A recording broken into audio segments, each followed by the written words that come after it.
गत 19 सितंबर को श्रद्धेय आचार्य बालकृष्ण जी महाराज पहुंचे जिला पलवल के होयल स्थित गौ सेवाधाम हॉस्पिटल। पूज्य आचार्य जी के आगमन पर देवी जी के पिता श्री गुरु जी व ट्रस्ट के अन्य लोगों ने आचार्य जी का फूल माला पहनाकर स्वागत किया। इस अवसर पर पूर्ण विधि विधान से पूज्य आचार्य जी ने हॉस्पिटल के प्रथम चरण का रिबन काटकर उद्घाटन किया तथा शिलालेख का भी अनावरण किया।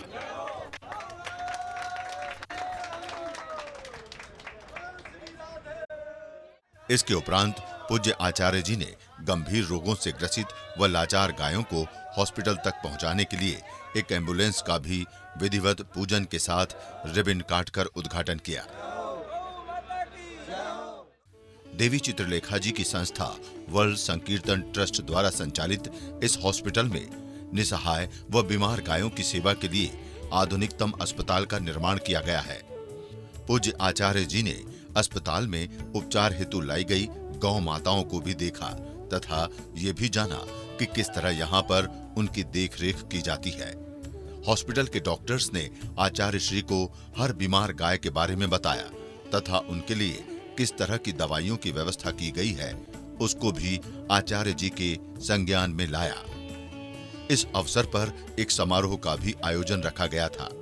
आचार्य जी के मंच पर पहुंचने पर गौ भक्तों ने पूज्य आचार्य जी को स्मृति चिन्ह, शॉल, फूल भेंट कर व पगड़ी पहनाकर अपनी भावनाएं प्रकट की। साथ ही आचार्य जी को मुकुट पहनाकर शोभित किया तथा वहां उपस्थित स्थानीय लोगों ने भी आचार्य जी को फूल मालाएं पहनाकर सम्मानित किया तथा आशीर्वाद प्राप्त किया।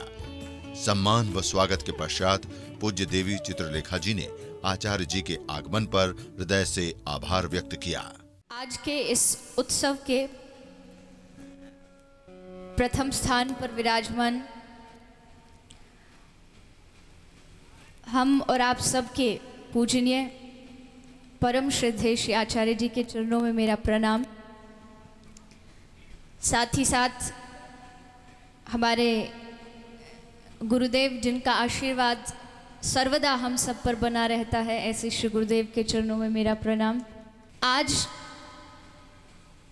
लगभग 2.5 से 3 वर्ष बाद इच्छा आज पूर्ण हुई, क्योंकि गौ सेवाधाम हॉस्पिटल का जब शिलान्यास रखा गया, यहाँ पर एक बड़ी ही अद्भुत कथा रखी गई जिसमें से आप सब लोग बहुत साक्षी थे और श्रद्धेय आचार्य जी को दर्शन देने के लिए, आशीर्वाद देने के लिए यहाँ पधारना था।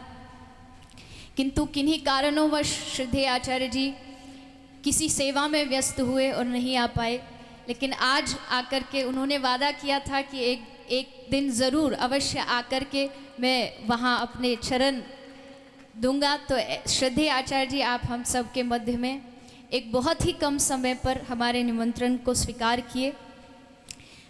3-4 दिन पहले हरिद्वार जाना हुआ और आचार्य जी से प्रार्थना की कि आप पधारिए और श्रद्धेय आचार्य जी ने उसके लिए सहमति देकर के आप हम सब पर बहुत बड़ा अनुग्रह और कृपा की। आइए, एक छोटी सी कविता है गौ माता के लिए। हमारे मध्य में कुछ कविगण आए हैं तो वो हम श्रवण करेंगे, उसके बाद सीधा हम श्रद्धेय आचार्य जी का आशीर्वचन श्रवण करेंगे। मैं चेतना जी से गुजारिश करूंगा एक कविता सीधे सीधे। भारत है वो देश की जिसने जग को दिया उजाला है। वाह। भारत है वो देश की जिसने जग को दिया उजाला है। रामकृष्ण, गौतम, नानक और महावीर की धरती है। यहाँ की जनता गौ की पूजा माँ समान ही करती है। यहाँ की जनता गौ की पूजा माँ समान ही करती है। आज उसी भारत में क्यों कर गौ की हत्या होती है। आज उसी भारत में क्यों कर गौ की हत्या होती है। जैसे मोर राष्ट्रीय पक्षी हर इंसान ने जाना है और बाघ को पशु राष्ट्रीय संविधान ने माना है। इनकी हत्या करने वालों को तो दंड विधान है। गौ की हत्या पर चुप्पी ये कैसा हिंदुस्तान है। गौ की हत्या पर चुप्पी ये कैसा हिंदुस्तान है। गौ माता भी पशु राष्ट्रीय संविधान में घोषित हो, सरकारी संरक्षण पाए, उसी तरह से पोषित हो। जो हम चाहें हमें हमेशा कान्हा का वरदान मिले।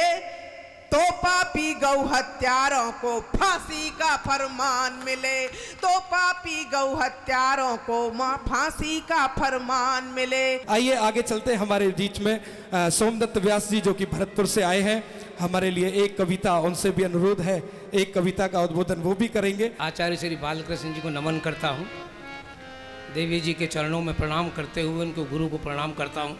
मैं 4 पंक्ति पढ़ता हूँ। आज इन सबको पूजा क्यों जाता है, ये अपना अपना कर्म, अपनी अपनी गति होती है, उस तरह सुने आप आचार्य जी के चरणों में प्रणाम करते हुए कि कोई बो के शूल चला गया रास्ते में और कोई चला गया यह रास्ता बुहार के। अपने अपने जीने का तरीका होता है, किसको याद किया जाता है, किसको पूजा जाता है। कोई बो के शूल चला गया रास्ते में और कोई चला गया यह रास्ता बुहार के, और कोई दे के दूसरों को जिंदगी चला गया तो कोई चला गया यहाँ दूसरों को मार के। कोई दे के दूसरों को जिंदगी चला गया तो कोई चला गया यहाँ दूसरों को मार के। तो जिसने किया है जैसा फल भी मिला है वैसा, ना मानो तो देख लो जी चश्मा उतार के। रावण के नाम पे तो थूकती है दुनिया और राम नाम लेती बार बार ये पुकार के, राम नाम लेती बार बार ये पुकार के। कुछ पंक्ति पढ़ता हूँ आपके बीच में उन शहीदों का नाम लेते हुए। अनेकों शहीद हैं जिनका नाम तो मैं ले ही नहीं सकता, हो ही नहीं सकता ऐसा, कुछ अनगिनत शहीद हैं।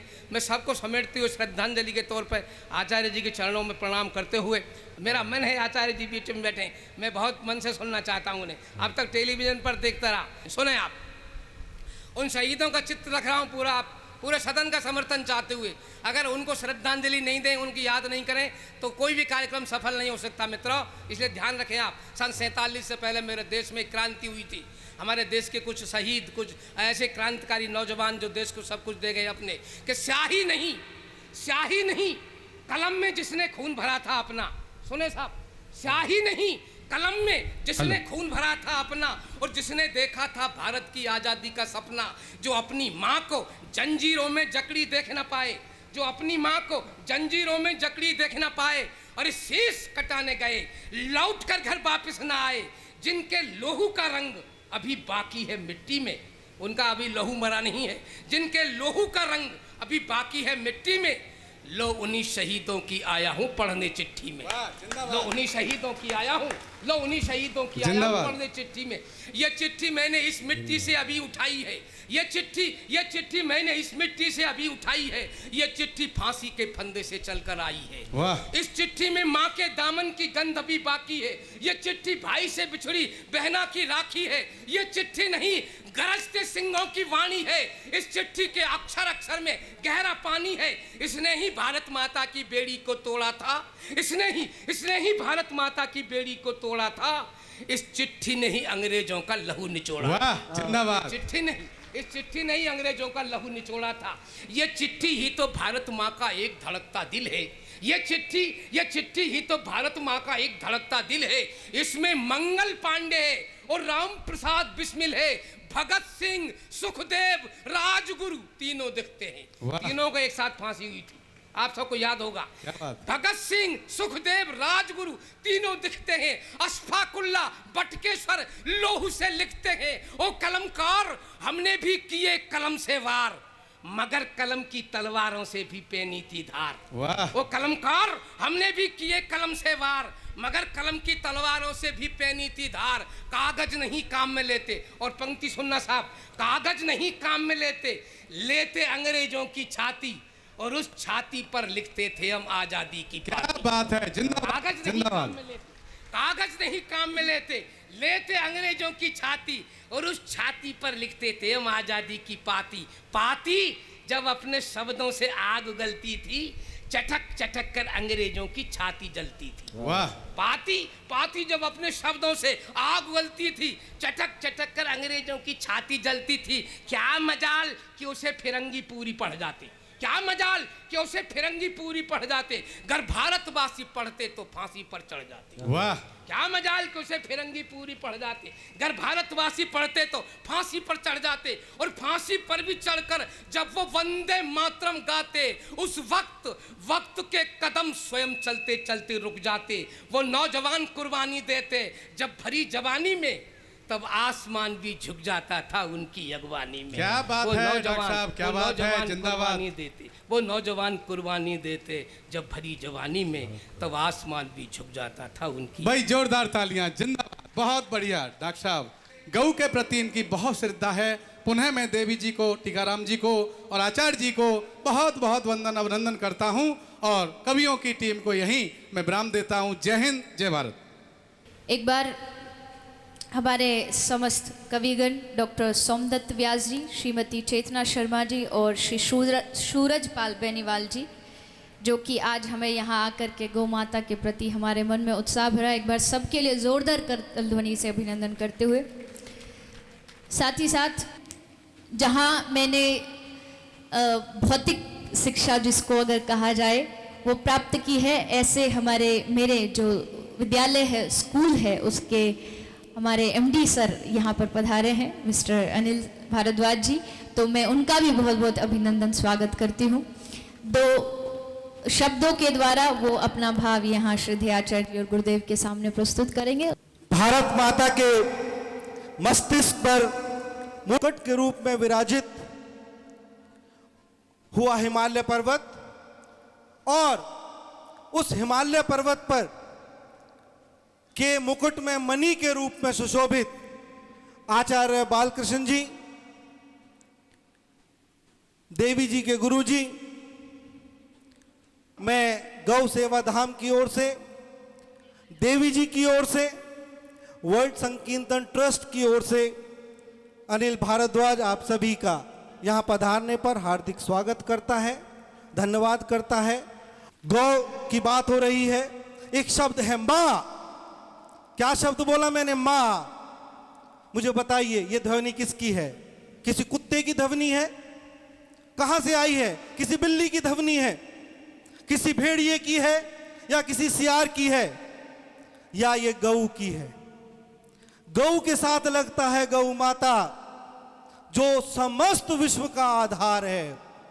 अगर आप भी कुछ अच्छा काम करना चाहते हैं अपने जीवन की नेक कमाई में से, हमारा हॉस्पिटल है, ये कोई देवी जी का हॉस्पिटल नहीं है, ये कोई सरकार का हॉस्पिटल नहीं है जहां अनुदान मिलता हो। ये चीज़ें हमारे और आपके पुण्य कर्म से ही चल सकती हैं। मैं तो चाहता हूं आप सभी वर्ल्ड संकीर्तन ट्रस्ट को, देवी जी को, इस गौ सेवा धाम हॉस्पिटल को कृपया करके सब लोग हाथ जोड़कर, हाथ उठाकर एक बार आचार्य बालकृष्ण जी का एक बार स्वागत करें सब तालियों के साथ। आचार्य बालकृष्ण की, गौ माता की।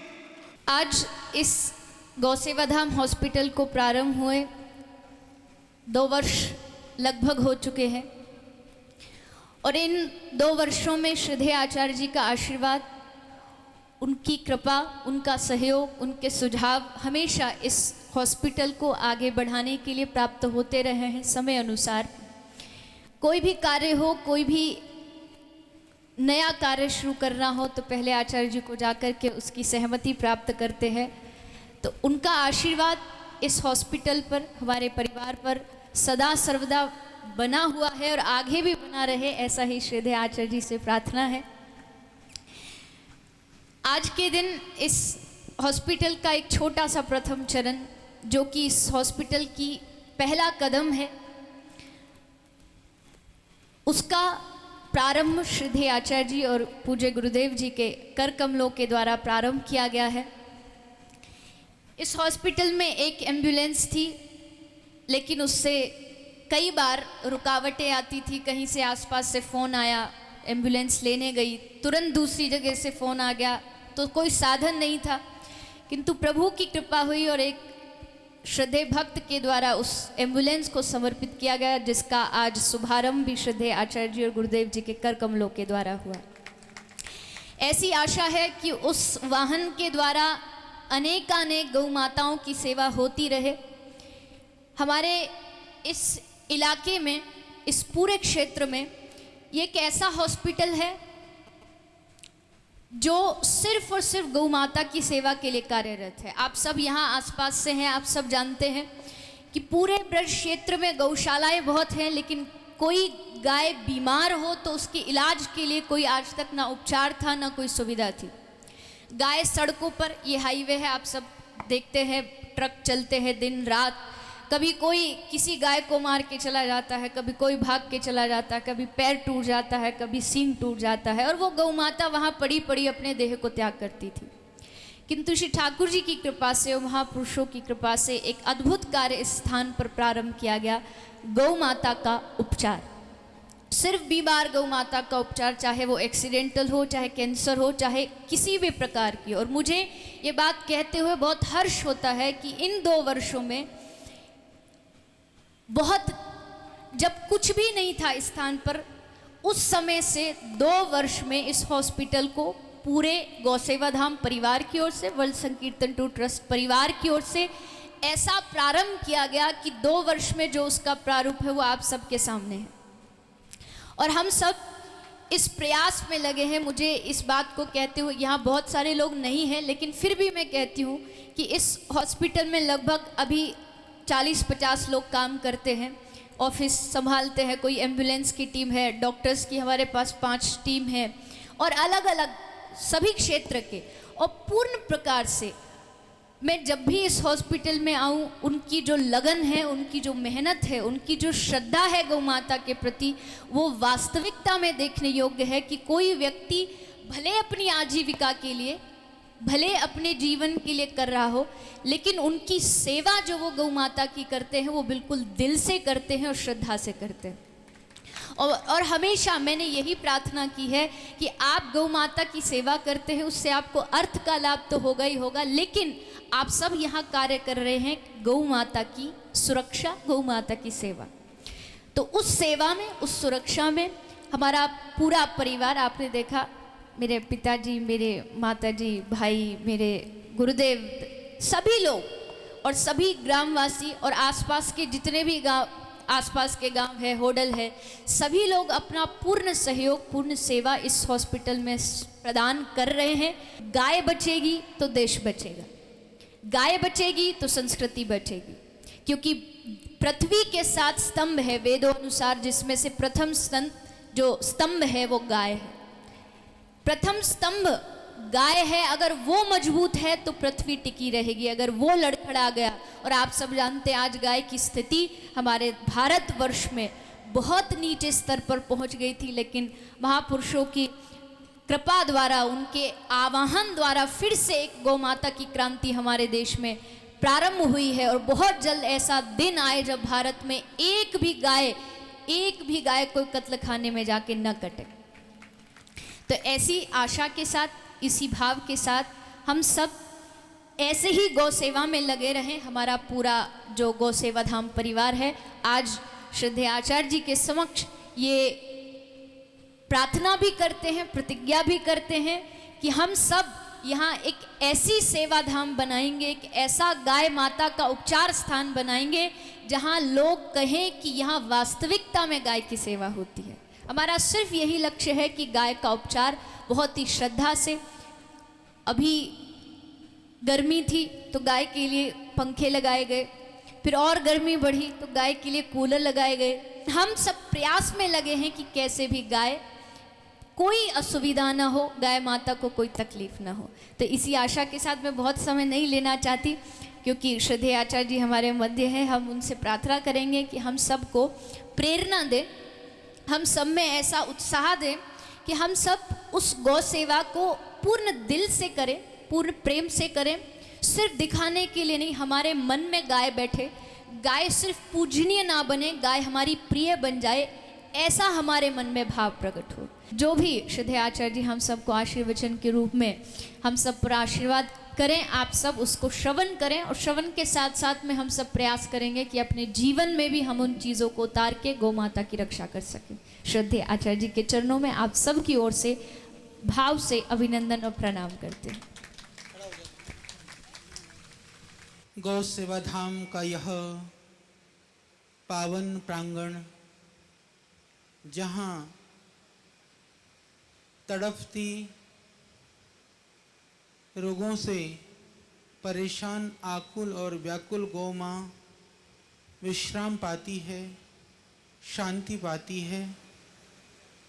वास्तव में यह स्थान, यह गौधाम है, यह हमारे हृदय में यदि महसूस कर सके हम, तो सेवा भी होगी, गौ भी बचेंगी और हमारा भी कल्याण होगा। ऐसे पवित्र प्रांगण में यहाँ पर बहुत ही, मैं सम्माननीय कहूँ, मेरे से बहुत छोटी है। अब देवी भी हैं, चित्रलेखा भी हैं। मैं एक बात कहूँ, जो भावना है, जो संवेदना है, वो बहुत सात्विक है, बहुत ही दिव्य है, इसमें कोई संशय नहीं है। उनके गुरुदेव यहाँ पर हैं, जिन्होंने आध्यात्मिकता का जो प्रारंभ है वह जहाँ से हुआ, विद्या का प्रारंभ वशिष्ठ जी, हम कहें तो अच्छा है, गुरु जी ने अपने आप कह दिया मैं तो हुई हूँ, पदवी रहेगी क्योंकि आपने ही प्रारंभ कराया था। आप सभी बहुत ही वंदन करता हूँ, हमको बहुत अच्छा लगा। अब ये कह रहे थे जहाँ से प्रारंभ बात हो रही थी कि आचार्य जी को आना था, किसी जरूरी कारण से नहीं आया है, तो मैं ये बता देना चाहता हूँ कि आज से लगभग 2.5 वर्ष पहले, 2.25 वर्ष पहले इस यहाँ पर इस गौशाला का भूमि पूजन का कार्यक्रम होना था। उस समय पर उत्तराखंड में दैवीय आपदा से जो वहाँ पर भयानक प्रलय का मंजर था, केदारनाथ के अंदर में जो भयावह स्थिति थी, उस केदारनाथ की त्रासदी में मैं वहाँ पर हिमालय में था। ये मैं आपको बता दूं कि आचार्य जी क्यों नहीं यहाँ थे। हालांकि चित्रलेखा जी को थोड़ा कष्ट हुआ, बोला आचार्य जी आप चले गए, लोग आपके लिए आ रहे हैं। मैंने कहा कि उनको कह देना कि यहाँ गौ माता की बात है, वहाँ भी उस गौ माता के प्रति भावना रखने वाले, हिंदू संस्कृति और परंपरा के प्रति निष्ठा वाले लोगों की प्राणों की बात है, इसलिए हमको वहाँ जाना पड़ा। और ये बात मैं कह देना चाहता हूँ कि भगवान जब हमको निमित्त बनाते हैं तो ही हमको सेवा करने का मौका मिलता है, इसीलिए हमको मौके को कभी चूकना नहीं चाहिए। मैं नहीं कहता हूँ कि हम बहुत सेवा करते हैं, कभी हम इस भाव में हमको नहीं जीना चाहिए, क्योंकि हम सेवा करते हैं, हम दान करते हैं, हम पुण्य करते हैं, हम लोगों के लिए सहयोग का काम करते हैं। मैं एक बात कहना चाहता हूँ, हमारे हृदय के अंदर जो संवेदना है, हमारे हृदय के अंदर जो भावना है, वह परमात्मा के द्वारा हमारे लिए, हमारे जीवन को पवित्र करने के लिए, उन्नत करने के लिए, जीवन में आगे बढ़ने के लिए प्रभु के द्वारा प्रदत्त वह प्रसाद है। यदि उस प्रसाद को बना करके रखना चाहते हो तो फिर हमको सेवा भी करना होगा, हमको दान भी करना होगा। जब सेवा करेंगे, दान करेंगे, पुण्य करेंगे तो प्रभु वो भावनाएं हमको प्रेषित करते रहेंगे। क्योंकि यदि एक सामान्य व्यक्ति में या एक जो अधार्मिक है, जिसको विविध शब्दों से संबोधन था, उसको रावण, राक्षस कुछ भी कहिए, उसमें और एक साधु व्यक्ति में यही फर्क होता है। क्योंकि जो संत होता है वह जो हमारे अंदर की जो सात्विकी अवधारणाएं हैं, जो भावनाएं हैं, सत्वगुण के द्वारा जो प्रेरित जितने भी जो कर्तव्य हैं उनकी ओर प्रेरित होता है। परंतु जो राक्षस प्रवृत्ति का व्यक्ति होता है वह तमोगुण और रजोगुण से प्रेरित होकर के प्रवृत्त होता है। तो हमारे अंदर भी कहीं ना कहीं वह देवता भी है, हमारे किसी कोने में राक्षस भी है। तो हमको राक्षस को मारना है, देवता को जागृत करना है। जितना ज्यों ज्यों देवता जागृत होता जाएगा, समझ लेना कि हमारा जीवन का लक्ष्य कि हम उतने ही हम आगे होंगे और परमात्मा के उतने ही निकट होंगे। तो ये सेवा का कार्य, यह पुण्य का कार्य हमको अपनी अंतर शक्ति को जागृत करने में सहयोग देता है, अंदर की तृप्ति को प्रदान कराता है। इसलिए ऐसे कार्यों में कहीं भी हमको पीछे नहीं रहना चाहिए। तो परमात्मा ने निमित्त बनाया, इसलिए हम उस समय पर केदारनाथ की उन शिखरों में पैदल पैदल, मुझे ये कहते हुए आज कहीं न कहीं से हृदय को संतोष होता है कि यदि हम ना जाते तो शायद वह संतोष हमको न मिलता। सबसे पहले जब रास्ते भी बंद थे, जो छोटी गाड़ियां जा सकती थी उन गाड़ियों को लेकर के, सामान को लाद करके हम उन केदारनाथ की घाटियों पर थे जहां इस गौशाला का जब शिलान्यास हो रहा था। 2 वर्ष का समय बहुत बड़ा समय नहीं होता है, और क्योंकि मुझे पता है यहाँ पर जिस तरह की स्थिति है, मुझे यह भी पता है इनके पास आर्थिक रूप में कितना सामर्थ्य है, तो 2 वर्ष के अंदर में यदि यह गौ सेवा धाम का यह हॉस्पिटल यदि इस रूप में खड़ा है तो निश्चित रूप से इनकी पवित्र भावनाओं का ही यह एक प्रत्यक्ष उदाहरण है, इसके अतिरिक्त और कुछ नहीं है। मैं एक छोटी सी बात जरूर आप लोगों के साथ में बांटना चाहूँगा। लगभग मुझे याद है 2008 की बात है, तो ये लोगों की योजना थी, मैं बता दूं, और शर्मा जी जैसा भी इनको लगे, इन्होंने संस्थान का नाम रखा है वर्ल्ड संकीर्तन टूर ट्रस्ट। आप लोगों को समझ में आया इसका मतलब क्या है? इसका मतलब यह है पूरी धरती में कीर्तन करते हुए और आपको घूमते ही रहना है। इसलिए इन्होंने, वो अच्छी बात है क्योंकि कीर्तन करेंगे, भजन करेंगे, महाराज श्री भी राधे राधे करते रहते हैं, राधे राधे से एक राधे तो हो गई, और भी बनाएं, ये अच्छी बात है। तो इस तरह से चलें। फिर मैंने कहा उसके लिए क्या करोगे? ये छोटी सी थी, शर्मा जी भी सीधे हैं बिल्कुल, माता जी बैठी हुई हैं, ब्रज लता जी, ब्रज की लता, टीका के राम, और वो प्रत्यक्ष तो प्रत्यक्ष ही हो रहा, बड़ा बढ़िया बढ़िया आज मंच संचालन कर रहा था। पूरा परिवार, वो दादी भी इधर ही बैठी हुई हैं, तो पूरा परिवार को देखो। एक घर में अच्छा बच्चा पैदा होता है तो वो कैसा पूरे परिवार को बदल करके रख देता है। आप लोगों ने शास्त्रों में पढ़ा होगा कि कहते हैं कि एक यदि अच्छा संतान होने से 21 पीढ़ियों को तार देता है। मैं देख रहा हूँ 3-4 पीढ़ी तो यही है, अभी प्रत्यक्ष को अगली पीढ़ी भी आगे बढ़ेगी तो और भी कई पीढ़ियाँ हो जाएंगी। तो ये निश्चित रूप से ये सत्य बात है।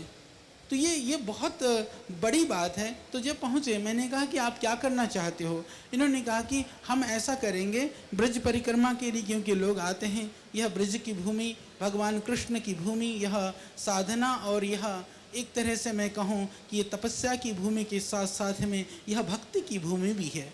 यहाँ पर भक्ति और कीर्तन और ये भावनाएं बहुत होती हैं। तो इन्होंने कहा कि हम ऐसा करेंगे, हम बहुत सारी बसें बनाएंगे, बसें बना करके उसमें भजन मंडली बैठी होगी, सारे भजन मंडलियाँ उसमें अंदर होंगी और उन बसों को हम लगातार यात्रा पर चलाएंगे। अब समझ में आया आपको वर्ल्ड संकीर्तन टूर का मतलब? तो इसका अर्थ यही था, इनकी योजनाएं भी यही थी।